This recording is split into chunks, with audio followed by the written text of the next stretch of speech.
Hello traders, most welcome to my YT channel trade with Sam पर, जहां पर हम निफ्टी और बैंक निफ्टी का डिस्कशन करते हैं नेक्स्ट डे के लिए। मतलब फ्राइडे मार्केट कैसा बिहेव कर सकता है उसके ऊपर बात कर लेंगे। आज कुछ न्यूज़ वगैरह होगी तो उसके ऊपर भी पूरा डिस्कशन करेंगे, और आज का डिस्कशन थोड़ा सा ज़्यादा इंपॉर्टेंट होने वाला है क्योंकि आज बहुत सारी चीज़ें हैं, पॉइंट वाइज उसके ऊपर भी डिस्कशन करेंगे। और आज का चार्ट या फिर ये सारी चीज़ें देख करके क्या सेलिंग प्रेशर कम होता हुआ नज़र आ रहा है उसके ऊपर भी डिस्कशन करेंगे। और जो इतने दिन से सेलिंग चल रही थी, क्या वो अब खत्म हो सकती है, वो सारी चीजें हम डिस्कस करेंगे। ऑलराइट, सबसे पहली चीज है कि मार्केट में आज जो मोमेंटम बना है, हालांकि एक्सपायरी थी निफ्टी में, बट एक साइडवे मोमेंटम ही बना है। बट जो ये आखिरी में 3 बजे जो मूव आया है उसके ऊपर भी हम पूरा डिस्कशन करेंगे कि ये मूव क्यों आया है। सबसे पहली चीज है कि मार्केट या फिर ग्लोबली आप कह सकते हो कि सारी चीजें पॉजिटिव थी, ग्लोबली सेंटिमेंट पॉजिटिव थे। इस वजह से आज मार्केट गैप अप खुला। गैप अप खुलने से ही रेजिस्टेंसेस थे, ऑब्वियस सी बात है 400-500 के आसपास, तो उसमें कोई शक नहीं है। और दो तीन रीजंस हैं कि मार्केट बहुत ज़्यादा पॉजिटिव नहीं हो पाया, हालांकि बैंक निफ्टी उसके मुकाबले आज ठीक ठाक मोमेंटम में था। तो रेजिस्टेंसेस थे, वापस नीचे आया, बट इसने 200 के आसपास 300 के आसपास अच्छा सपोर्ट बनाने की कोशिश की है। और आखिरी में ये मोमेंटम ये दिखाता है कि मार्केट ने एक अच्छे रेजिस्टेंस के ऊपर क्लोजिंग दी है ना। 350 के आसपास क्लोजिंग, मतलब कि एक 23,300 एक अच्छा रेजिस्टेंस था, और इसके ऊपर क्लोजिंग देना 50 पॉइंट ऊपर, ये थोड़ा सा एक पॉजिटिव मूवमेंट दिखाता है। सबसे पहली चीज मार्केट पॉजिटिव क्यों है वो सारी चीजें हम डिस्कस करेंगे, और पॉजिटिव मोमेंटम की तरफ जा रहा है ना। पहला चीज ये है कि कल या फिर यूएस में इन्फ्लेशन डेटा पब्लिश हुए हैं, और इन्फ्लेशन डेटा से जो उनके नतीजे थे या फिर डाटा था वो एक्सपेक्टेड से बढ़िया आए हैं, मतलब कि नंबर्स ठीक ठाक आए हैं, इन्फ्लेशन कम है ना। तो उसकी वजह से क्या है, कहीं ना कहीं एक पहले जो न्यूज़ आई थी कि रेट कट्स नहीं होंगे, फेड रेट कट्स करने के लिए, नो मोर रेट कट्स, ऐसा कुछ बीच में आया था, तो उस वजह से मार्केट वापस से फॉल हुआ था। बट अब एक उम्मीद वापस से जगी है कि फेड अब वापस से रेट कट्स एक बार और कर सकता है। क्यों? क्योंकि इन्फ्लेशन कम आया है, जिससे क्या होगा, इकोनॉमी बढ़िया चल रही है, सारी चीजें बूस्ट होंगी, इन्फ्लेशन कम है, और फेड एक बार और रेट कट करेगा तो उनके इकोनॉमी में एक बूस्ट और मिलेगा। ऑलराइट, तो इसके कारण आज ग्लोबली सारी चीजें पॉजिटिव थी, है ना। तो पहली चीज तो ये हो गई। दूसरी चीज, यूएसए में क्या हुआ या यूएस मार्केट में क्या हुआ है कि वहां की जितने भी बैंक्स हैं उनके रिजल्ट आए, है ना।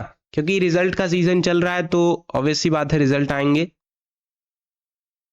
जो रिजल्ट के नंबर आए हैं, कहीं ना कहीं जेपी मॉर्गन ले लो या बहुत सारी बैंक्स ले लो, उनके नंबर्स काफी ठीक ठाक आए हैं, एज एक्सपेक्टेड जो उनको था उससे काफी बढ़िया आए।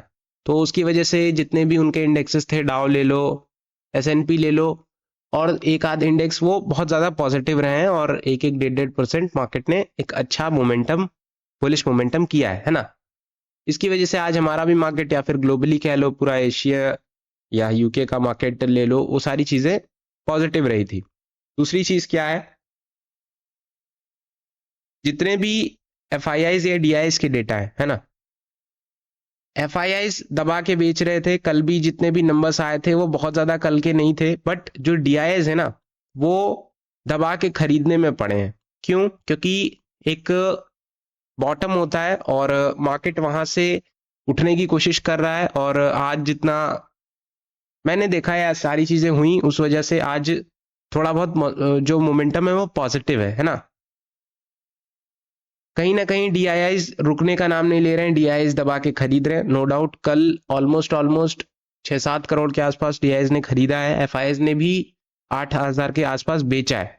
कहीं ना कहीं ऑल ओवर 4,000 के आसपास ऑल ओवर सेलिंग थी, बट प्रेशर था, बट डीआईआईज मान नहीं रहे। ऑलमोस्ट 2-3 हफ्ते से मार्केट में अच्छी खासी डीआईआईज बाइंग कर रहे हैं, है ना। तो ये एक पॉजिटिव साइड हो सकता है।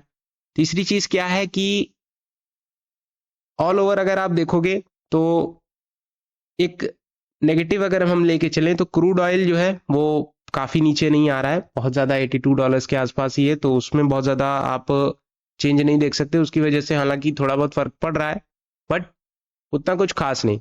तीसरी चीज ये है कि मैंने जैसा बताया आपको कि रिजल्ट का सीजन है, रिलायंस के रिजल्ट भी पब्लिश हुए हैं, वो भी बहुत ज्यादा पॉजिटिव नहीं बट पॉजिटिव है, almost I think 6% year on year की ग्रोथ है, तो एक अच्छा खासा नंबर है, ठीक ठाक है। तो रिलायंस का भी चार्ट अगर आप आज देखोगे तो एक अच्छा मोमेंटम कर रहा है ना।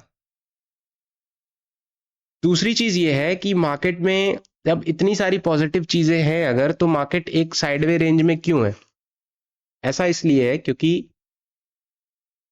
रिजल्ट का सीजन है, अदर स्टॉक्स, बैंकिंग स्टॉक्स अच्छा चल रहे हैं ना, और बैंक्स पे भी एक न्यूज है तो वो भी मैं बताऊंगा अभी। बैंक पे एक न्यूज है आरबीआई की तरफ से, वो भी हम क्लियर करेंगे। बट जितने भी आईटी स्टॉक्स हैं अगर आप ध्यान से देखोगे, आज उनके चार्ट देखोगे ना, तो एक नेगेटिव प्रेशर या सेलिंग प्रेशर उन पे है। क्यों? क्योंकि उनके रिजल्ट बहुत ज्यादा अच्छे नहीं है। कल एचसीएल टेक वगैरह के रिजल्ट आए, वो बहुत बहुत ज्यादा अच्छे नहीं, बहुत ज्यादा आप वर्स्ट कह सकते हो, है ना, नंबर्स उनके बहुत ज्यादा खराब है। तो उस वजह से आपको एक प्रेशर देखने को मिलेगा आईटी सेक्टर पे, इन्फी ले लो, टीसीएस ले लो, ये सारी चीजों पे, है ना। कहीं ना कहीं ये सारी चीजें एक ऑल ओवर इंडेक्स पे सेलिंग प्रेशर क्रिएट कर रही हैं। बट रिलायंस ले लो, बैंक्स ले लो, ये अच्छा चल रहे हैं, तो फिर मार्केट को एक पंप दिला सकते हैं और इसके चक्कर में आईटी भी उठ सकता है ना। आरबीआई की तरफ से क्या न्यूज है अगर आप ध्यान से देखोगे तो, लिक्विडिटी बढ़ाने के लिए मार्केट में, क्योंकि ऑल ओवर मार्केट में लिक्विडिटी जो है वो कम है ना, तो उसकी वजह से मार्केट में आरबीआई अपना डेली बेसिस पे रेपो शुरू करेगा, जिसमें ऑलमोस्ट ऑलमोस्ट 50,000 करोड़ की लिक्विडिटी हर दिन मार्केट में जाएगी, जिससे बैंक्स को फायदा होगा, सारी चीजें होंगी, रेट भी मे बी कट्स फैब में आने वाले टाइम में हो सकते हैं, जिससे क्या होगा कि एक बैंक्स में बुलिश मोमेंटम रहेगा, जो कि आपको चार्ट्स पे दिख रहा होगा। 49,000 के आसपास जो है मार्केट एक रेजिस्टेंस लेने की कोशिश कर रहा था, बट आज खासकर 49,000 के ऊपर क्लोजिंग मिली है, जो कि एक अच्छी चीज है ना। आने वाले समय में मार्केट कैसा बिहेव कर सकता है वो भी बात कर लेते हैं। आने वाले टाइम में कल के दिन या फ्राइडे के दिन लेवल्स क्या हो सकते हैं, क्योंकि ऐसे वीडियो थोड़ा सा लंबा हो जाएगा, बट हम एक बार डिस्कशन कर लेते हैं। ऑलराइट, पहली चीज क्या है कि मार्केट 23,300 350 के आसपास है, जो कि एक अच्छी क्लोजिंग देखने को मिली है। हम इसको थोड़ा सा नीचे कर देंगे, 350 ही लगा लेंगे, क्योंकि 350 से मार्केट वापस से गिरने की कोशिश की थी कल। मार्केट में भी गैप अप खुल सकता है, और अच्छी चीज ये है फ्राइडे का दिन है। फ्राइडे 2-3-4 हफ्तों से देख रहे हैं, फ्राइडे एक अच्छा मोमेंटम का दिन रहता है, और मार्केट बॉटम पर भी है, तो कहीं ना कहीं एक बुलिश मोमेंटम ट्रिगर कर सकता है कल के दिन। 350 ब्रेक होता है, easy target 390, 442 next target. Next आपका 23,500। 23,500 के ऊपर अगर टिकने लग गया तो फिर इजी जो रहेगा आपका वो 560 से होते हुए 610, 610 से होते हुए 650, 650 से अपना फिर 720 और 800 तक जाने की कोशिश करेगा। नेक्स्ट आपका जो हर्डल रहेगा ना 23,500 के ऊपर, वो आपका 23,820 का रहेगा, उससे पहले फिर वो रुकेगा नहीं, है ना। बट आपको डेली बेसिस पे क्लोजिंग चाहिए 23,500 के ऊपर कहीं ना कहीं, क्योंकि मार्केट 23,500 के जब नीचे जाता है तो एक साइकोलॉजिकल नंबर भी और एक अच्छा सपोर्ट भी था, है ना। तो उसके नीचे मार्केट अगर नीचे रहता है तो प्रॉब्लम क्रिएट कर सकता है, बट अगर ऊपर आने की कोशिश करता है तो वापस से एक पंप आपको देखने को मिल सकता है। और जितनी भी चीजें हैं ये ऑल ओवर अगर आप देखोगे, 2-3 चीजें छोड़ दो तो मोस्ट ऑफ द चीजें पॉजिटिव हैं, इम्पैक्ट सारी चीजें लेकर के। बैंक्स भी ठीक चल रहे हैं। अगर ऐसी कोई खास न्यूज नहीं आती है तो मे बी आपका सेलिंग प्रेशर कम होता हुआ नजर आ सकता है, और मार्केट वापस से एक मोमेंटम करता हुआ नजर आ सकता है। क्यों? क्योंकि बॉटम से पहली बात आया है, सपोर्ट से आया है, 23,000 के आसपास से उठ के आया है, तो फिर एक ऑब्वियस सी बात है, जब 2-3 बार आप गिरोगे तो कहीं ना कहीं आपके एसएल ट्रिगर होंगे और अच्छा मोमेंटम आपको देखने को मिल सकता है। और जितने भी कॉल राइटर्स थे कहीं ना कहीं इस 2-3 दिन में आपके एसएल भी ट्रिगर होते हुए नजर आए हैं, जो कि 23,260 के आसपास, 23,300 के आसपास, और आज जो है क्लोजिंग 23,350 के आसपास हुई है, जो कि एक अच्छी क्लोजिंग है ना। लेवल्स मैंने आपको अपसाइड के बता दिए, डाउन साइड के भी जान लो। 325 एक ठीक ठाक सपोर्ट है, 325 से 300 एक अच्छा सपोर्ट है, मतलब 287, 285। इसके नीचे आपका 260 भी एक अच्छा सपोर्ट है, 260 के नीचे आपका 230, 200, 170, 140, ये सारे आपके अच्छे सपोर्ट में आएंगे, है ना। मार्केट अगर नीचे आता है तो आप बेशक बाइंग कर सकते हो। ऑलराइट, नेक्स्ट अगर हम ऑप्शन चेन की बात करें, ऑप्शन चेन में अगर आप ध्यान से देखोगे कहीं ना कहीं 23,200 पे पुट राइटिंग कम होती हुई नजर आई है, नो डाउट। और ये ऑप्शन चेन आपकी 23 जनवरी की है, जो कि निफ्टी की कल आज एक्सपायरी हो चुकी है, तो आज की ये नेक्स्ट डे की ऑप्शन चेन है, फ्राइडे से, है ना। 23,300 पे थोड़े बहुत पुट राइटर्स हैं, पुट राइटिंग हालांकि उतनी स्ट्रांग नहीं है, बट 23,300 पे कॉल राइटिंग स्ट्रांग है, और कॉल राइटिंग भी उतनी कुछ खास स्ट्रांग दिख नहीं रही है। मार्केट में क्या होगा, ऐसा हो सकता है कि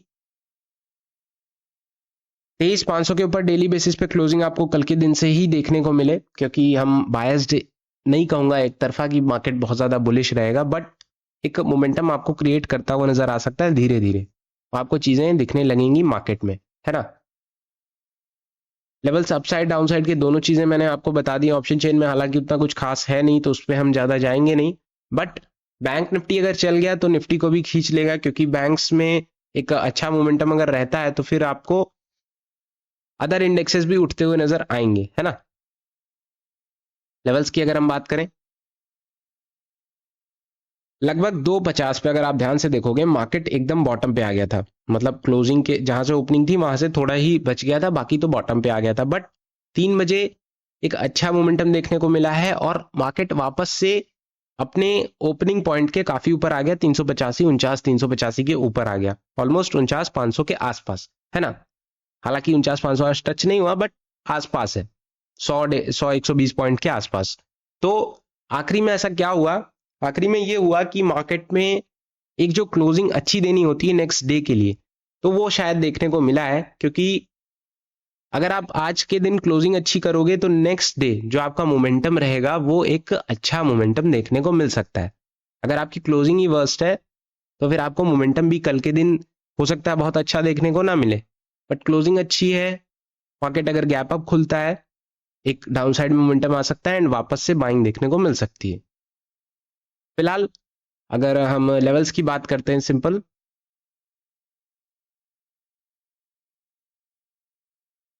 लेवल्स की अगर हम बात करें तो 49,200 के आसपास, 170 या 200 के आसपास अच्छा सपोर्ट है, नो डाउट। नेक्स्ट आपका 300, आप 300 300 386 पकड़ सकते हो, 320 पकड़ लो, 320 के अगर ऊपर है इजी टारगेट रहेगा आपका 390 के, अगर क्लोजिंग 390 है, 390 के ऊपर जाता है इजी टारगेट आपका 450 का रहेगा, 550 नेक्स्ट, 49,750, फिर आपके बड़े टारगेट्स निकल के आएंगे क्योंकि हमने मार्क किया है तो जरूर पीछे कुछ ना कुछ इसके, हाँ, फिर आपके बड़े टारगेट्स निकल के आएंगे जो कि आपको 49,700 से 750 लेके जाएंगे, नेक्स्ट आपका 49,860 के आसपास, 49,900 से होते हुए 50,000 इजी टारगेट रह सकता है। एंड जब 50,000 के ऊपर जाने लगेगा तब आपके और नए टारगेट्स अनलॉक हो जाएंगे जो कि आपको 50, 200, 50, 450, 500 तक लेके जाने की कोशिश कर सकते हैं। बट अभी आपके लिए जो मेन इंपॉर्टेंट ये रेजिस्टेंस है वो 49,000 के ऊपर टिके रहना है और 49,500 के ऊपर टिके रहना है। अगर आप 49,500 के ऊपर टिक गए फिर आप 50,000 इजी टारगेट अचीव कर सकते हो, नो डाउट, है ना। पहले आपको एक अच्छा मोमेंटम कब स्टार्ट होता है, जब आप ध्यान से देखोगे कि प्रीवियस जितने भी रेजिस्टेंसेज हैं उनके ऊपर मार्केट डेली बेसिस पे क्लोजिंग देने लगे, उनके ऊपर क्लोजिंग देने लगे, एक अच्छा मोमेंटम तभी स्टार्ट हो जाता है। तो आजकल ऐसा देखने को मिल रहा है, तो मे बी आपको एक अच्छा स्टार्ट देखने को मिल सकता है, ऑलराइट। और सेलिंग प्रेशर भी कम देखने को मिल सकता है, और निफ्टी में भी ये चीजें देखने को मिली हैं, तो मे बी आपको कल फ्राइडे का दिन एक अच्छा स्टार्ट ऑल ओवर देखने को मिलेगा, क्योंकि ऑल ओवर ग्लोबली भी सारी चीजें सही हैं, और बस ये आईटी सेक्टर थोड़ा सा गड़बड़ कर सकता है, बाकी तो सारी चीजें आपकी बेटर परफॉर्म कर रही हैं, है ना। दूसरी चीज ये है कि आज आज हिंडनबर्ग भी चला गया है, उसकी दुकान बंद हो चुकी है, क्यों, क्योंकि उनका वो पूरा आप समझ सकते हैं, उनका कहना था कि हमने जितना सब सेलिंग वगैरह सारी चीजें देख रही थी हमने देख ली हैं, बाकी तो दुकान उनकी बंद हो गई है। और अडानी के स्टॉक्स आज जैसे उनका न्यूज आया वैसे ही अडानी के स्टॉक्स ऑलमोस्ट ऑलमोस्ट 7 से 8% भागे हैं, तो वो सारी चीजें भी थी, बट उनका कुछ खास उतना रोल नहीं है, न्यूज वगैरह थी तो मैंने आपको बता दिया, है ना। फिलहाल डिस्कशन यही रहेगा। और आज का जो मार्केट था वो ऑल ओवर इसने मोमेंटम तो नहीं किया, अगर आप ध्यान से देखोगे तो ऑलमोस्ट 104 पॉइंट में खत्म, बट एक जो बेस बना के गया है और न्यूज वगैरह जिस हिसाब से थी उस वजह से उस बेसिस पे मैं आपको बता रहा हूँ। बट ऑल ओवर जो बेस है वो पॉजिटिव लग रहा है और आने वाले टाइम में भी मे बी हो सकता है जितना गैप पेंडिंग है हो सकता है गैप भी फिल करने आ सकता है वापस नीचे, बट सेम डे रिवर्स कर सकता है। वो सारी चीजें देखते हैं क्या हो सकता है। फिलहाल डिस्कशन यही है। वीडियोस पसंद आती है तो लाइक करना मत भूलना, चैनल को सब्सक्राइब कर देना। Thank you so much.